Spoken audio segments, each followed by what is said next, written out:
Good evening. My name is Virginia Johnson. I'm Artistic Director of Dance Theater of Harlem. I'm Lisa Din, representing the public program at Columbia University's Zuckerman Institute. We welcome you to The Brain at the Barre, the Neuroscience of Ballet, a two-part program supported by the Dana Foundation's Brain Awareness Week outreach grant. This evening, we will host a conversation on the science of learning dance and healing through movement. The conversation will be followed by a movement workshop on March 25th at 6:30 p.m. with more information found online. From the Dance Theater of Harlem's Thursdays at the DTH and Columbia University's Zuckerman Institute, we thank you for tuning in. With that, we begin with a conversation in science and dance, moderated by neuroscientist Dr. Neeli Mishra and performed by DTH company ballerina Daphne Lee.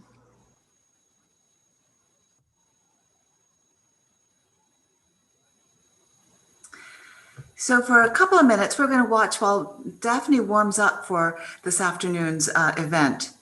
You know, warming up is an essential part of being a dancer. You have to get your muscles and joints prepared to do the extreme work of doing ballet. We all start as dancers at a very young age, and we learn a series of movements that are repeated and refined throughout our lifetime. You never get to the point as a dancer that you have everything, that you know it all, that you've completed everything. You're always pushing a little bit more. The great thing about the modern era that we're living in is that we know a lot more about how the body functions. I'm really excited about the way that what we're going to learn tonight in this conversation, because we understand a lot more about how the brain and the body interact to make the beautiful movements that are part of classical dancing. Before, people just kind of pushed and pushed and shoved until they got it right. But now we have a lot more expertise around refining movement and working more efficiently than we ever did before.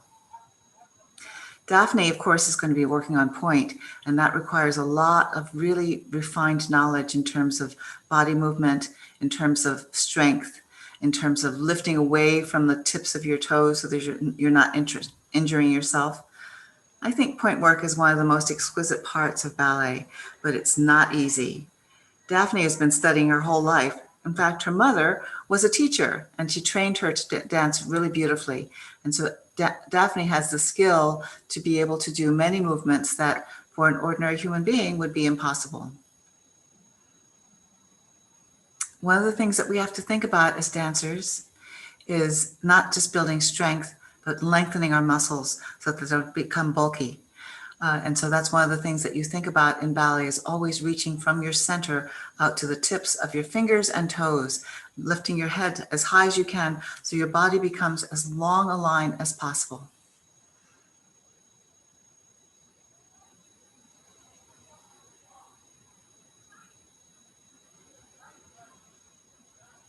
Thank you, Daphne.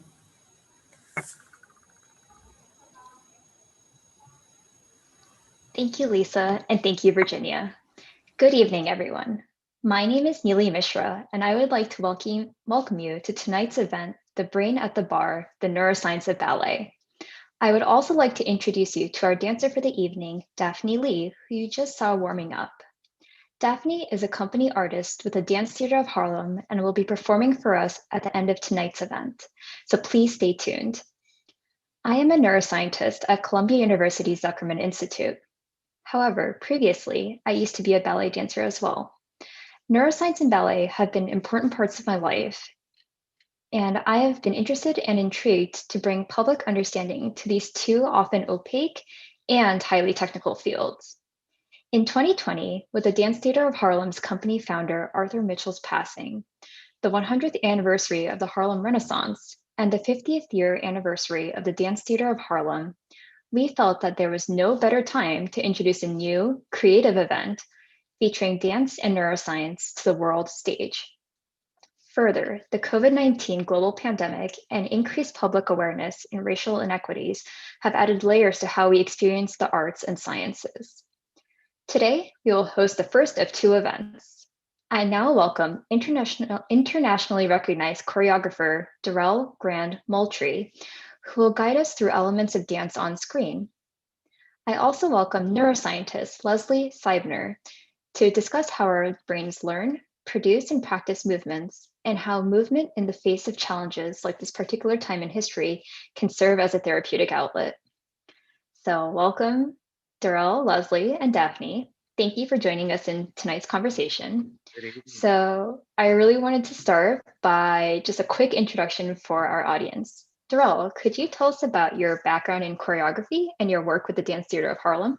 Yes. Background in choreography, born and raised here in New York City, and started dancing at a very young age in musical theater, and was introduced to ballet and modern dance at a school called the Harbor School for the Performing Arts in East Harlem, and also at LaGuardia High School, and started training really heavily there. But it all started with just learning dances in the neighborhood, in Harlem. And it started to grow from there into the more disciplined training that Virginia explained. My relationship with Dance to the Harlem started from seeing the company perform as a kid.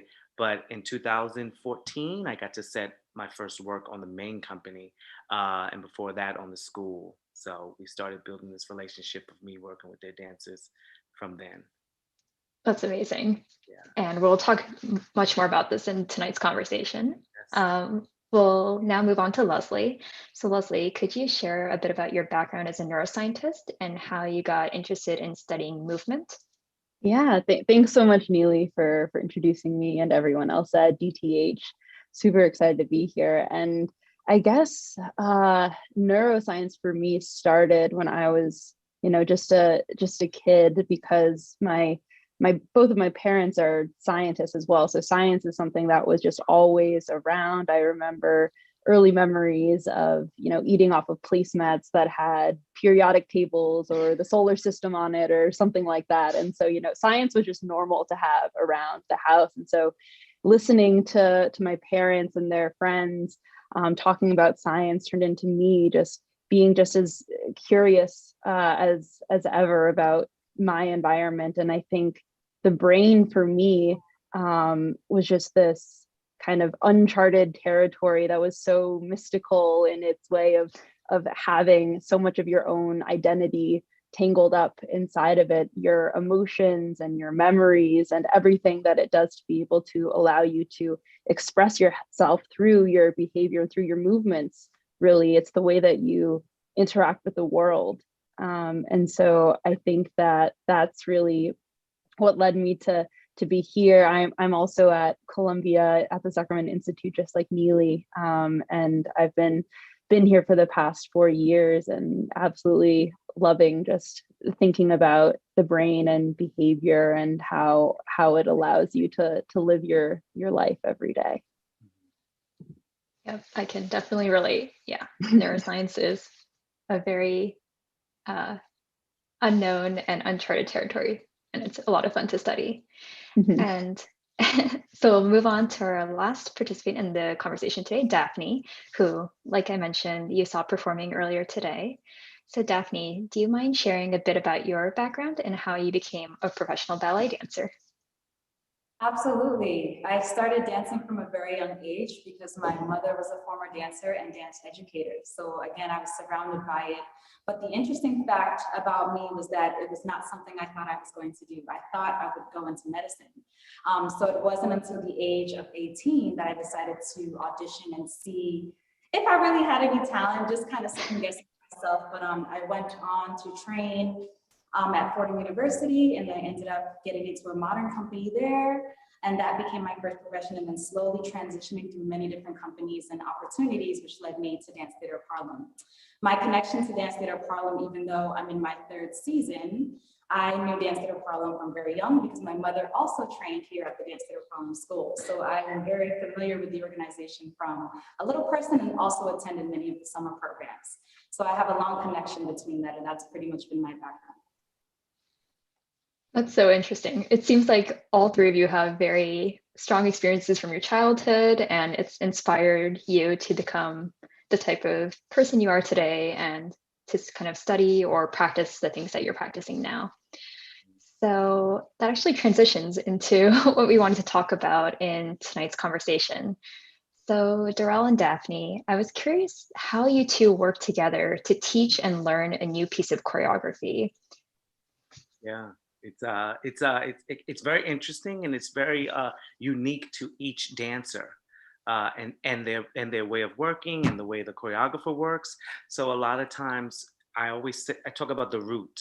So I think when you first get in the room with dancers, you talk about what you want the piece to convey. If it's a narrative piece or if it's just an abstract physical piece, you still want it to have some connection to emotion. So I think based on the music, you talk to the dancers about the quality of the music, what you want the audience to feel, what you want them to feel. I think sometimes I can get into conversations with dancers about their past, about history, about. So if I was doing a piece that was remembering someone that a dancer lost, we would then talk about their relationship with that person and how they could convey a message to them through this music and how an audience member could feel it.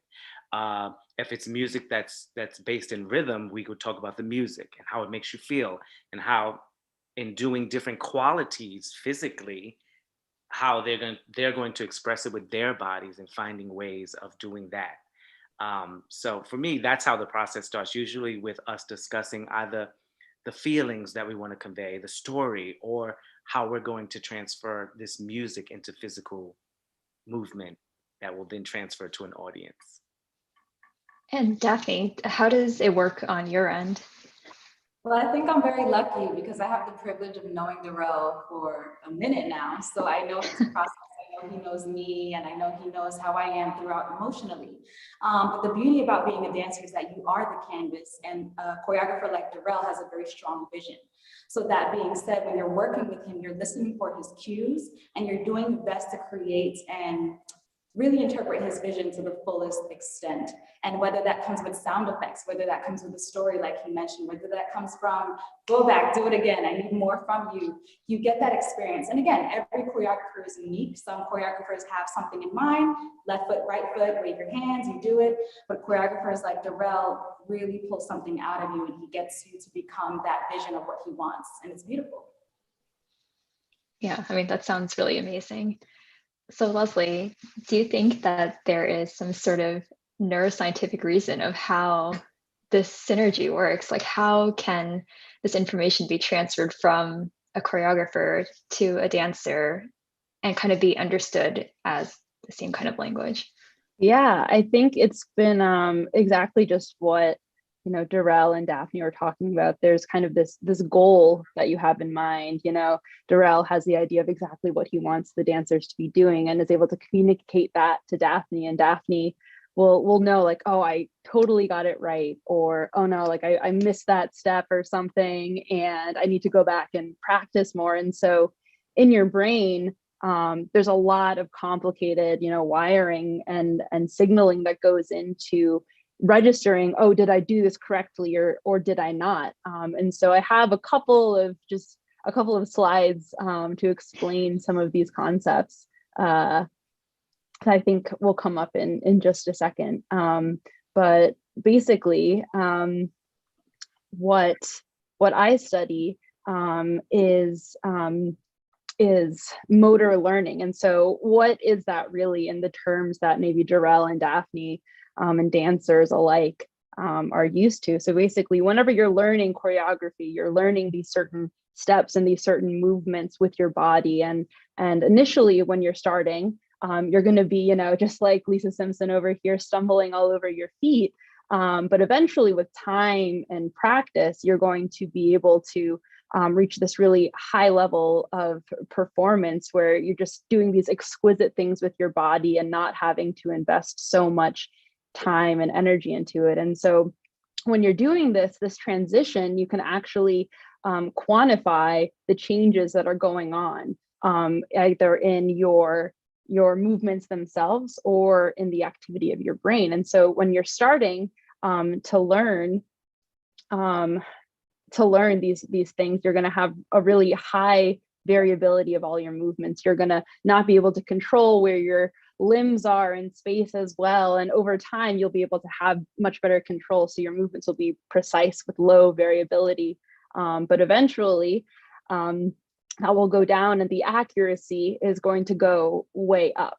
And so then that's definitely kind of what Darrell and Daphne are talking about. It's like, oh yeah, I got it now. Like I'm able to execute this over and over again. And so we're able to look at this transition in your body, but also in your brain. So on the next slide, I have, your brain. And so there are just billions of different cells in your brains called neurons that are just interconnected in vastly complicated ways. Basically what they do is that they are kind of constantly talking to each other and sending signals to one another, and different areas are telling you after you execute a movement, oh, you got this really right, or oh, you did this really poorly, let's go back. And so this is just a little video that shows some of the data that I use on a day-to-day basis. So this is activity. I work with mice, and so the activity in their brains, I'm able to look at them as they are learning a specific movement. And so basically all of this chatter that looks to the eye very random eventually goes on to be much more refined. Just as the movements with your body become refined over time, the activity in your brain refines as well. And so recent studies have shown ideas like as you learn a certain skill, so this leaping jump by a ballet dancer, eventually there's going to be a population of neurons that are specifically encoding that movement. So whenever you do that leap, this group of cells in your brain are firing together. Whereas there can be a whole different group of cells in your brain that fire for another movement. So this spinning pirouette, that's going to be a separate, maybe not completely separate, but a different population that are going to be activated during this time. And so this is just, one of the ways that your brain is changing as you're learning certain movements. And there are so many other things that I could talk about, but I want to continue the conversation with everybody else. That was great, Leslie. Thank you for sharing those slides. So we'll have Daphne and Darrell come back on screen. And yeah, let's continue this conversation. So yeah, she had my brain firing off with some yeah.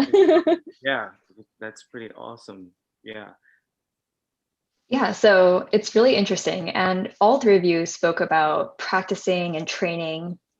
And, what does it take to, how much you have to practice? How does your training change over time as you go from kind of a novice ballet dancer when you're younger to kind of where you are now? I'm curious about what's happening. Yeah, I'll let Daphne go first this time.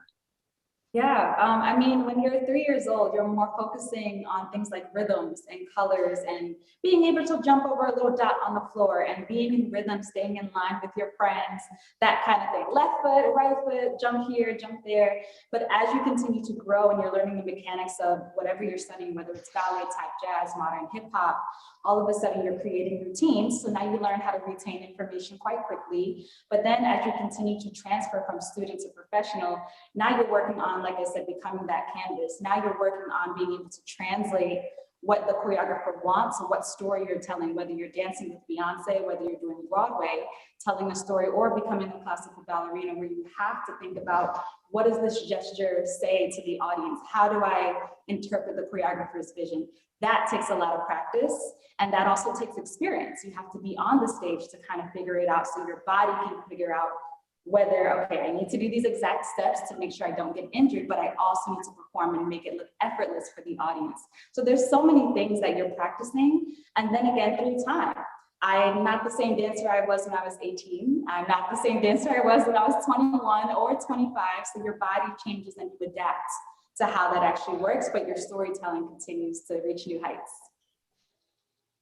Yeah, and it's just to jump off of that, it's when she spoke about, with most dancers and athletes starting at a young age, that repetition leads to freedom. So it leads to me being able to go in the studio with her and play. And I love what you talked about, like for a jeté, a jump, a jeté for what they, if there's a part of there's like, you said, what was it that went off in the brain? That it's, Oh, what did you just like say? a particular, I don't know, like ensemble of cells in your Ensemble. brain. That was just fascinating because after training year after year, almost doing the same foundational steps, then a choreographer can come in and take those foundational steps and then throw it all around. But the dancer can always go back to this foundation. But the more they study it, they get at ease with it. And it's kind of fascinating because as you get older, the older you get, the body starts to wear down, but you always have that foundational support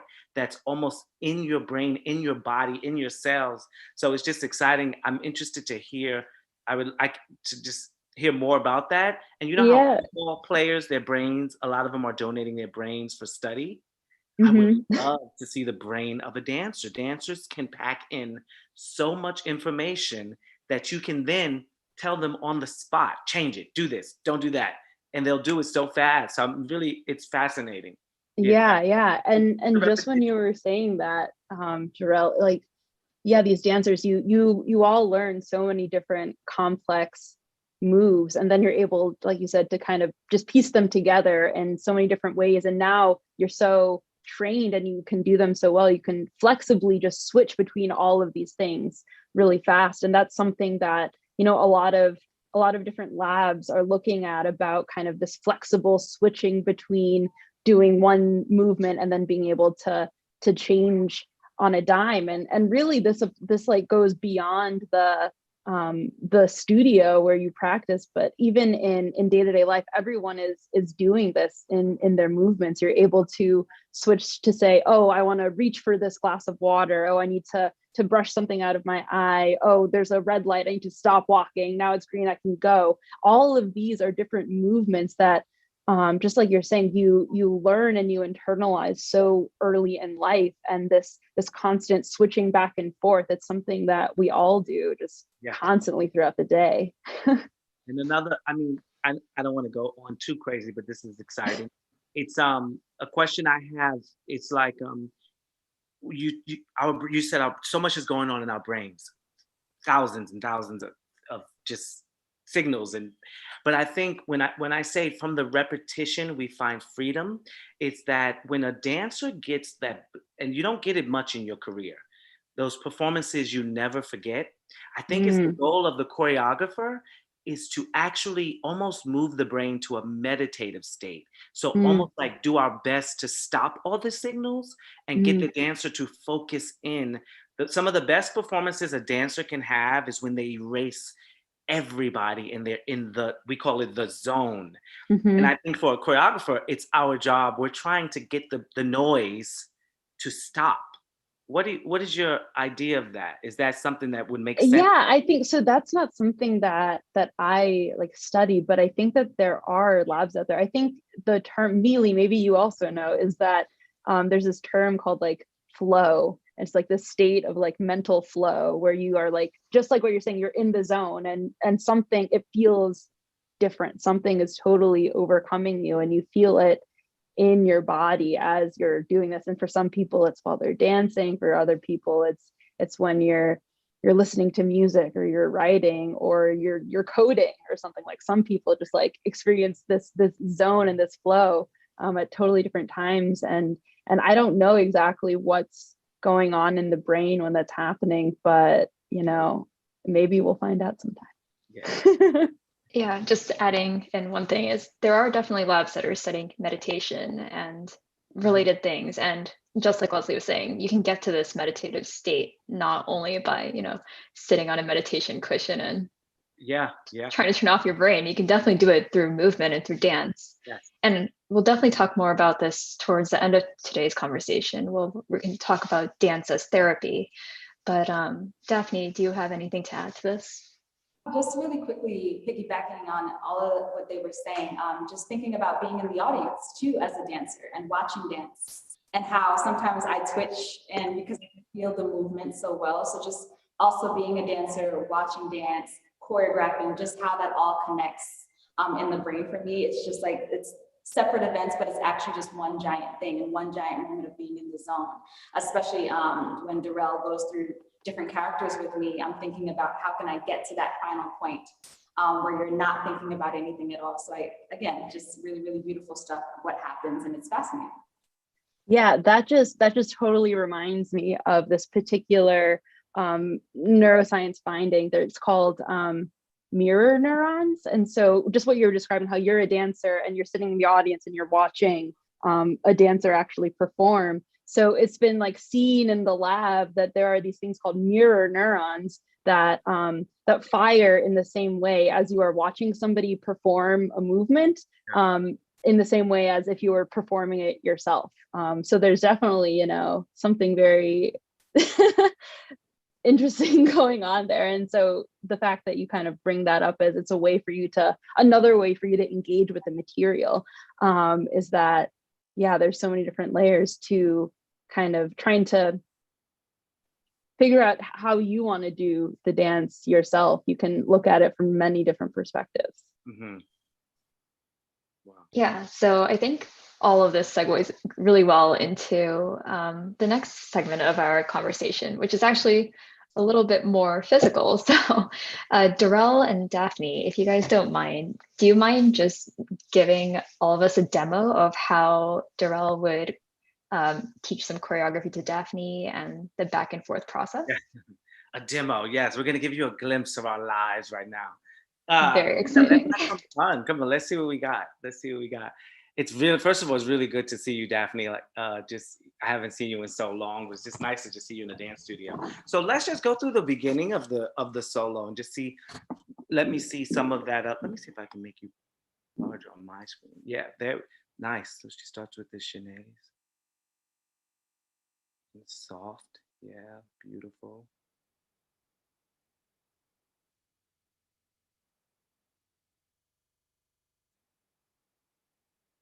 Nice. Even right there, that's amazing. So that's you look beautiful. Let me throw some let me throw some things at you. Let's see what I got here. Let's just, so you start off with the shenanigans, right?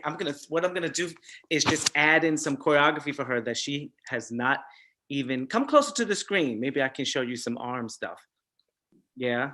So just start here with the arm here. Yeah, and you want to go cross, drop second. And you drop in second. Yes, go back. So a little faster, go cross, second. Yes. And from there, from that second, boom, circle here. Drop deeper in the plie. Yeah, and drop your head over for there. There you go. And with the shoe, with your shoes, just push up onto point. Swap boom. Once you go down. Za and push. That's it. And come off of it. Come off of it real fast. Just go zoom boom. There you go. Can you go back? Yeah, go back. Ja. And see, already for me, this is why with dancers training, they have to be able to, unlike any other profession, any other athlete, they have to pick up the movement very fast and execute it fast and keep moving on to the next thing. It's almost like they have to constantly keep pushing things into their brain. So you did the shenanigans. Go back to the beginning of the solo. Yeah, go back to the beginning. Yeah, so she does shenanigans, and you're gonna come out of there, you go there. Right now, can you just take that leg off the floor, almost go plie arabesque, reach. Then after that, come into the arm choreography that I just gave you. Za, ba, ba, drop, and push. And from there, feel like the feet, I'm in my living room, look. Feel like the feet go, da, da, da, da, da, da, da, da, susu. Yes, susu. Yes, there we go. Nice. And from there, can you chasse out of that back to the beginning of the solo? Back to the shenanigans.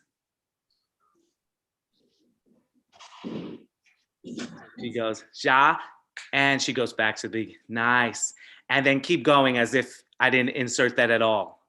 There we go. That's it. Gorgeous. Yeah. And as you touch your legs, going down your leg there, touch it like you're talking to a soft infant. like an infant. Yeah, so we can feel that tenderness. Yeah, and you have to see it. Yeah, think of a soft skin of a child that you're trying to put to sleep. Yeah, yeah. Beautiful. Try all that from the beginning and then we'll be good. That's awesome. Beautiful.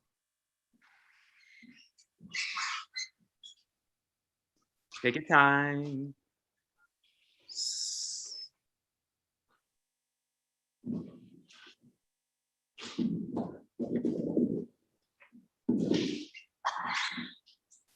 Nice.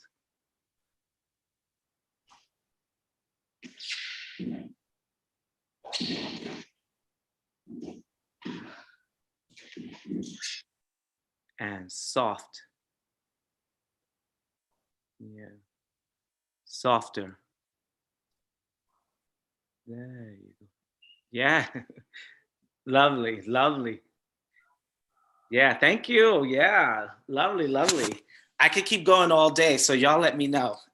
I hope that was interesting and fun. But That was beautiful. Daphne. That Thank was you, so Daphne. fun. Thanks to you, Daphne. We can't, we cannot do it without the dancer.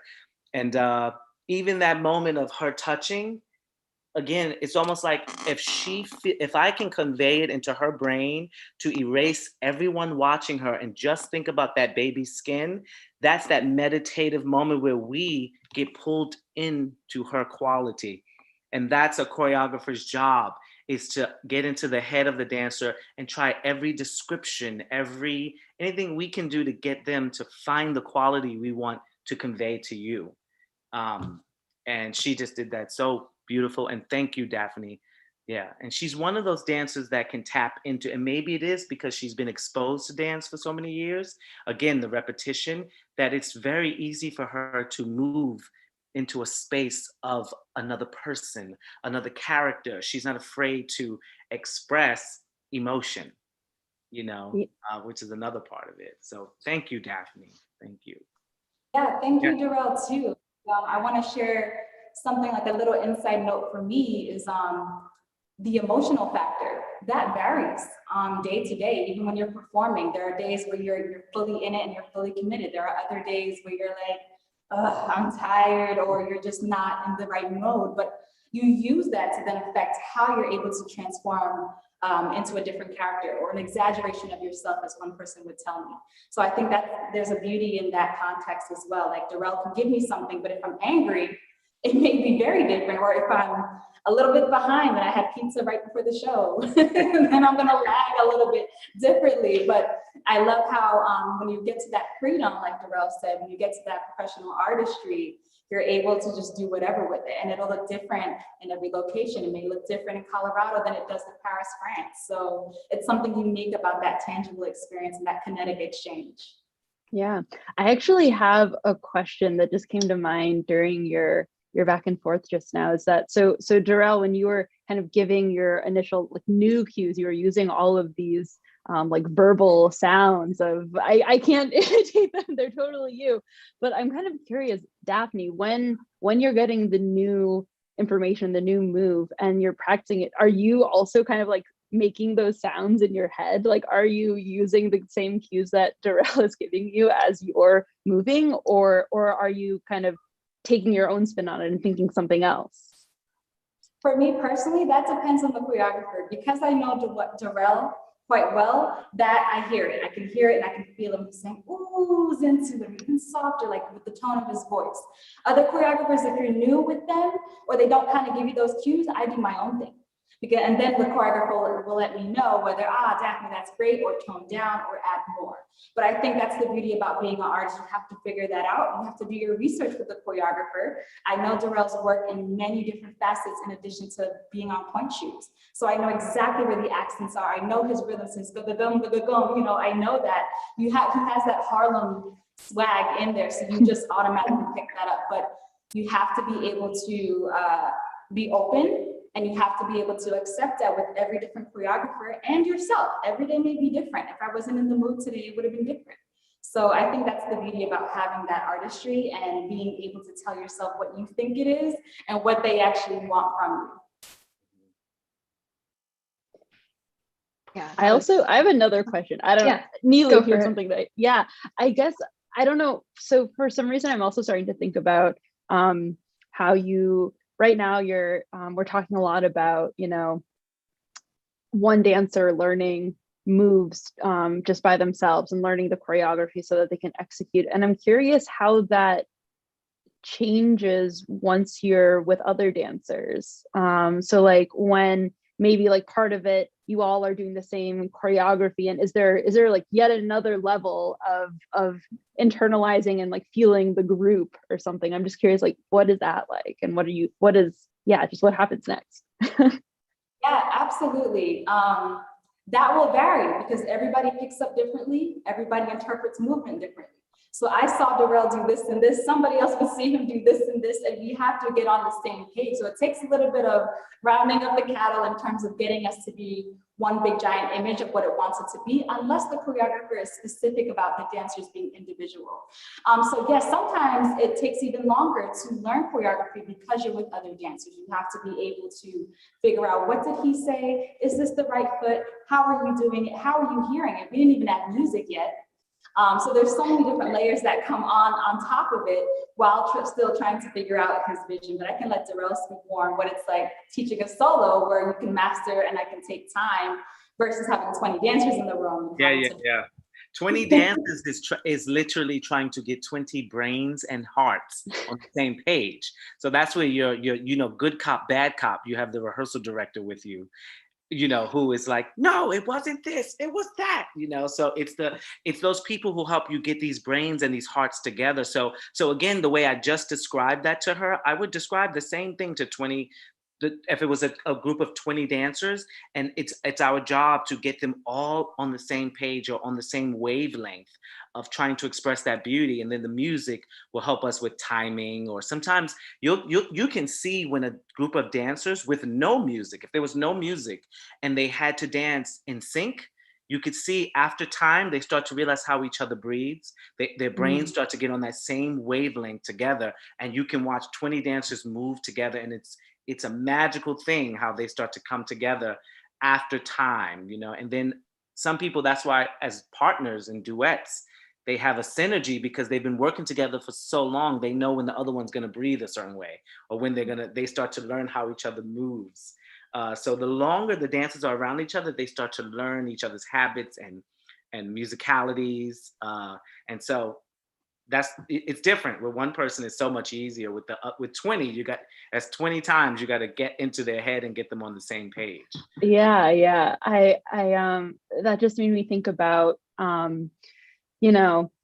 there's this neuroscience mantra at this point that's called like, those that fire together wire together. So it's talking about how different cells in your brain, they form stronger connections if they continue to be activated at the same time. So different cells can fire at different times, and if they're firing at the same time and they're also releasing different chemicals onto one another, they can form this sort of bond. And my very wonky brain is seeing this image of cells behind Neeli, and how I'm imagining them as like dancers and cells that are firing together, and how all of it just starts becoming this, just like what you were saying, how everyone is like moving together all of a sudden, and just like, you got your dancers, and then you got all their brains and the neurons in there.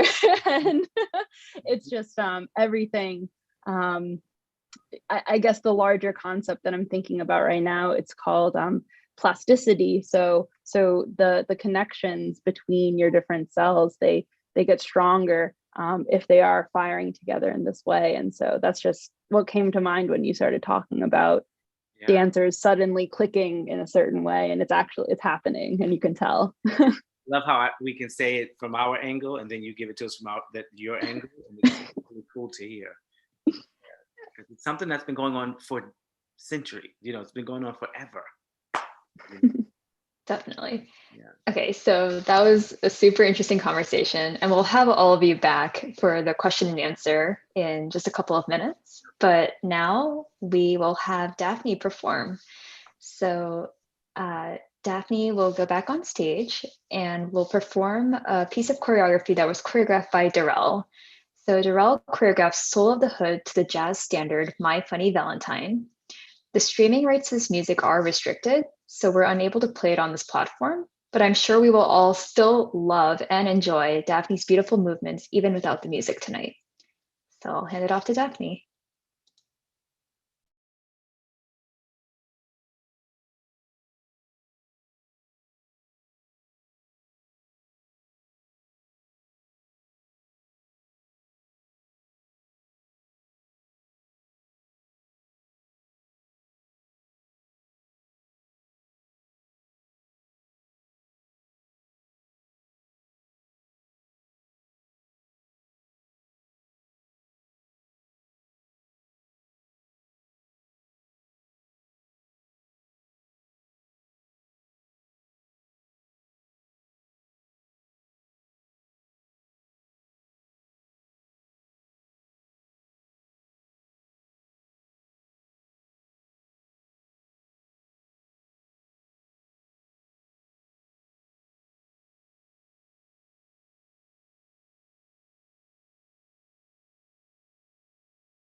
Hey. Hey. And she fades into the, see, now we need lighting too. So when she backs up, like, show them that backup, show them that backup, Daphne. She bourres into the darkness. So it's like you see her and she goes back, back, back, back, back, back, back, back. And she disappears into the darkness. Come on, that's that magic. You got to use your brain. use your So imagination. beautiful. Yeah, thank you, Daphne. Thank you, Daphne. That was incredible. Beautiful. So beautiful. So beautiful. Alrighty, so now let's move into the question and answer segment. For those of you who haven't gotten the message yet, please enter your questions into the chat just alongside the YouTube video, and we'll try to get through as many of them as we can. So I see one of them. This question is directed to Leslie. Is time or practice with motor learning related to muscle memory?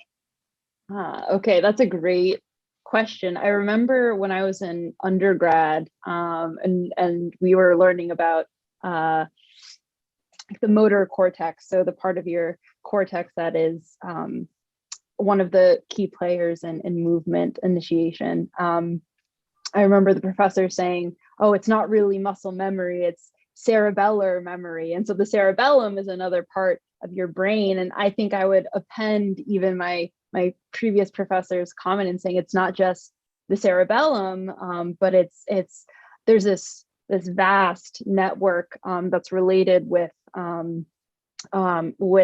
motor learning that I think is the true changes that are happening when people often talk about muscle memory. And so the signals in your brain that I mentioned earlier that are, refined as you learn. So I'll just rattle off a few areas of the brain, but there's, the motor cortex, basal ganglia, cerebellum. I know these are all just parts of your brain.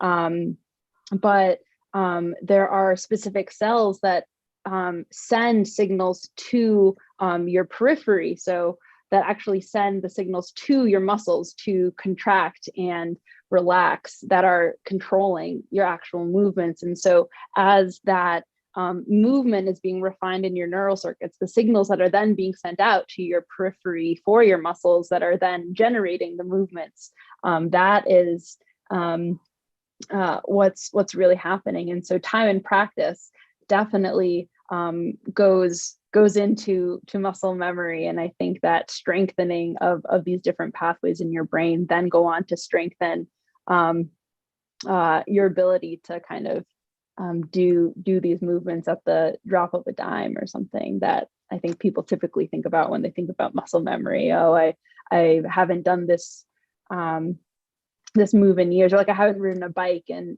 years, but I learned when I was, a kid, and it just takes a little bit of time, and then, oh, I'm back up and running because there's something in my head that already remembers and knows how to do this. And so I just have to give it a little kickstart.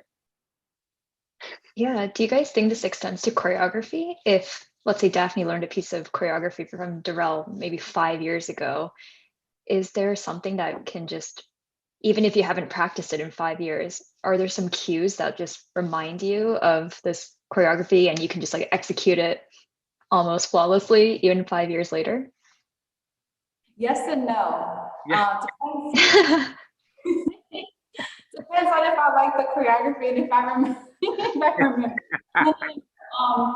Yeah, there are moments where there's choreography I've done. Even as a little kid, I'll hear the music and I'm reminded of these certain moments, maybe when a certain cue in the music will spark, and this is when I did a certain hand gesture. So I think maybe the brain and the music rewires that memory, and it'll come back to you. I don't think at this point I can there's certain things I can remember depending on how recently I've done the choreography, and where I'll remember all the way through other parts. If it took a little bit more technicality or physicality and I wasn't quite in sync with the music to begin with, it kind of fades in and out for me.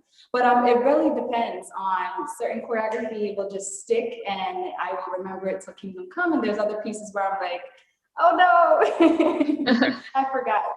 It depends. Maybe you can help me with my problem. Since I was a child, my memory is not, it's like I have a best friend, we dance together and he will bust out into the choreography we did as children in school. And I just look at him like he's crazy, because I cannot remember one step. There's so much stuff I can't remember that I used to do over and over. But so I thought it was about repetition but it's almost like it's gone out of my brain when I move on to the next thing. So it's funny. She said that mine is like the opposite. I can't remember anything, any old choreography. I have to see the video and then the body goes, oh yeah, but I have to see it before I do it. Yeah. Mm-hmm. Yeah, it sounds like maybe your cues are different. Maybe for Daphne, it's the music, and for you, it's visual. Yeah, maybe. Yeah, that's definitely a good point. It's definitely music. If I hear a song and I remember, yeah, this is when I did this turn here, and then I kick here, then I jump, that will definitely kick in, versus pieces that I can't quite pinpoint that automatically, or it took a lot of effort, or it's something group and with a big giant group of dancers, it's tend to be a little bit more laggy in terms of memory. Yeah. Okay, so let's move on to the next question. I really like this question. I wonder how the costumes affect the brain, the texture, the constraints, the sound of the beads, taffeta, straw, etc. I would love to hear this both from the dancer and choreographer's perspective and also from the neuroscientist. Any of you can go.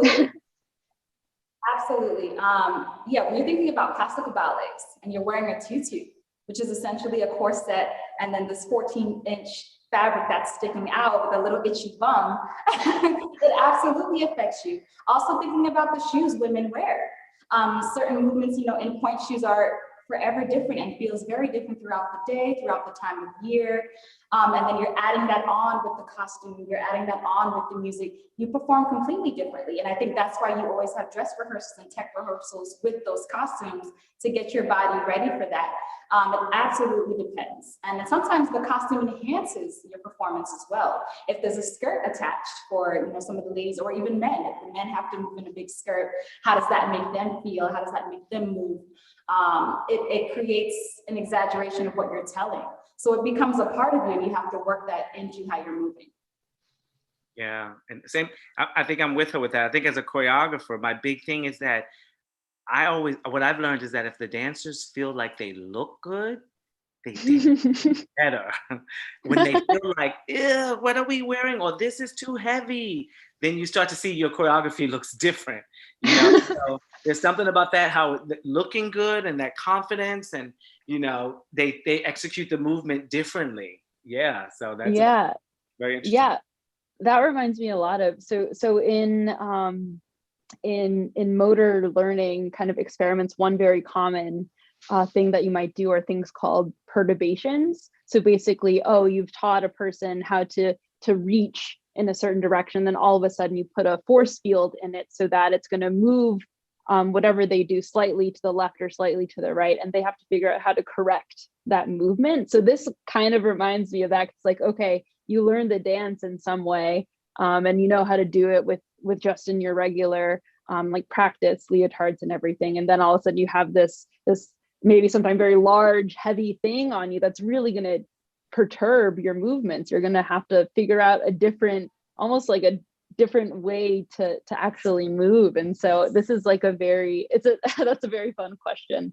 because I think it's like a very classical neuroscience thing that people still do in labs, is that they like someone's learned something and then you throw something in it so it like messes them up, and then they have to figure out how to do it correctly again. And so this is a fun way of doing that in the studio. I know we're working with human brains, but I also think about my dog.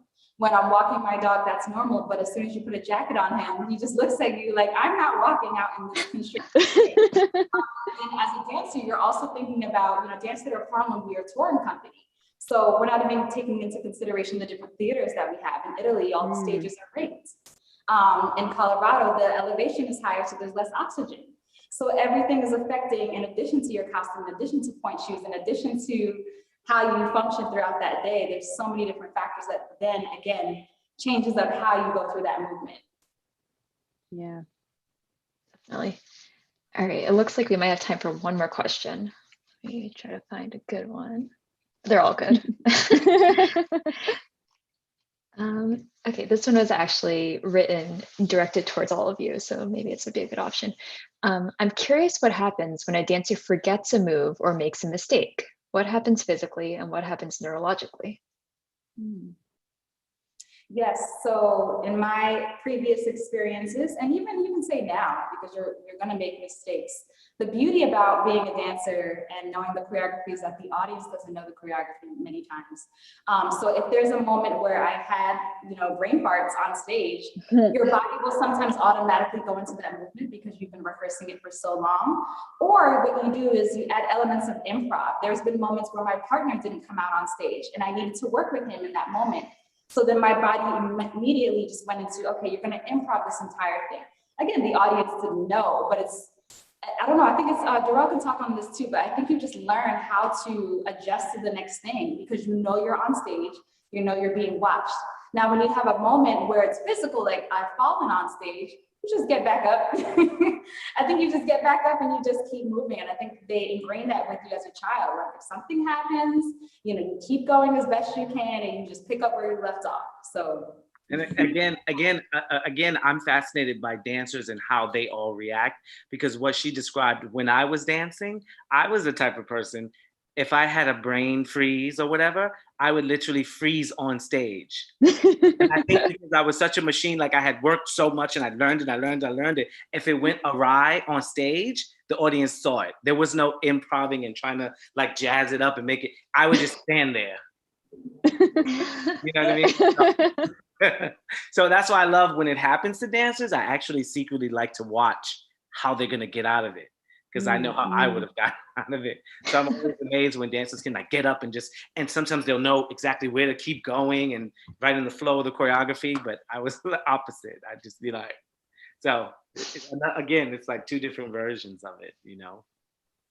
Yeah, I guess from the neuroscience perspective, I don't know what happens if you just like totally blank out in that moment. I think that's like this is what I love about, studying the brain. There's so many weird things that we know that happen to us and we don't know why. So this thing of like just totally freezing, it's like, oh, like I can't remember like the name of this person or where I put my keys or this move that I've practiced hundreds of times in the studio. Is like, I don't know why this is happening right now, but it is. And so that just makes me think a lot about just the inherent, variability of activity that goes on in your brain at any given moment, and how anything can just send it off in a completely different direction. Any stimuli input, something you see or hear or smell, can just start a whole nother cascade of thoughts. But then I think if there's an actual error and you know that you made a mistake, then I think that would kind of tie into this circuitry that I've kind of talked about before, how there are these signals. One of them is dopamine in your brain. It is kind of floods you with a positive reinforcement signal. That's one of its jobs. And so if you do something really right or really wrong, you kind of have this expectation of how it should feel in that moment, and if you did it wrong. And so that's going to change this activity in your brain to say, oh, there's a big error, you need to really change something next time it comes around. And so there are definitely these neurochemical signals that are telling you made a mistake. Yeah. Cool. All right. So unfortunately, we're out of time, but there are a lot of really great questions in the chat. So Really? we will be sharing our information at the end of this event. So yeah, feel free to reach out to us if you have any questions directed towards any of us, and we're happy to help. So yeah, thank you, Daphne. Thank you, Darrell. Thank you, Leslie, for being a part of the conversation tonight. It was really interesting, and I love learning from all of you. Yeah, thank you, ladies. Thanks to all of you. Yeah. Yeah, thanks, Neeli. This was wonderful. So yeah, we hope you'll join us in our next event. So we have a follow-up live dance class in 2 weeks on Thursday, March 25th at 6:30 p.m. Eastern Standard Time on Zoom. In that second event, we will all have the opportunity to practice Darrell's choreography together. And we'll also learn more about dance and science with Dr. Marie-Jeanne Liederbach, who works at the Dance Theater of Harlem and works on rehabilitation. So for more information about our next program and other upcoming programs through the Dance Theater of Harlem and the Zuckerman Institute, and to hear more about us, the speakers tonight, you can visit our websites that are linked in the chat. And I'd just like to thank you all for attending the event tonight. It was a lot of fun. Good night, everyone.